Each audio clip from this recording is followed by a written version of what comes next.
Жинхэнэ гумат бордооны өөрийн найрлаганд байгаа олон одоо микро элементүүд. Тэгээ Оросоос ирж байгаа гумат бордооноос болоод олон дахин давуу, олон одоо элементээр өлөө.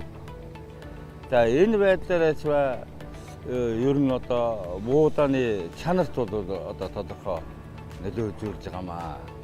Тэгэхээр тэн дотор байгаа микро элемент бүтцийн найрлага бол одоо арай өөр учраас үзүүлж байгаа үр дүн нь өлөө юм аа гэж буудааны чанарт өлөө нөлөөлж байна гэдэг нь ойлгож байна. Аль ч талаас бодоод үзсэн бие ундрахын дээр штэ. Яагаад тэгэхээр элдв шалдуу юм хөөцөлдөд гадаад дотоосоос авахгүй, балиуд элдв шалдуу юм өрөхгүй.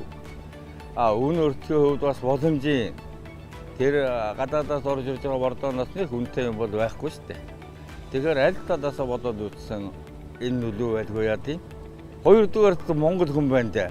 Энэ Монгол юмоо дэмжих ёстой шүү дээ. Ядаж монголчууд олныг аваа гэхэд нэг ганц хоёрыг дэмжээл.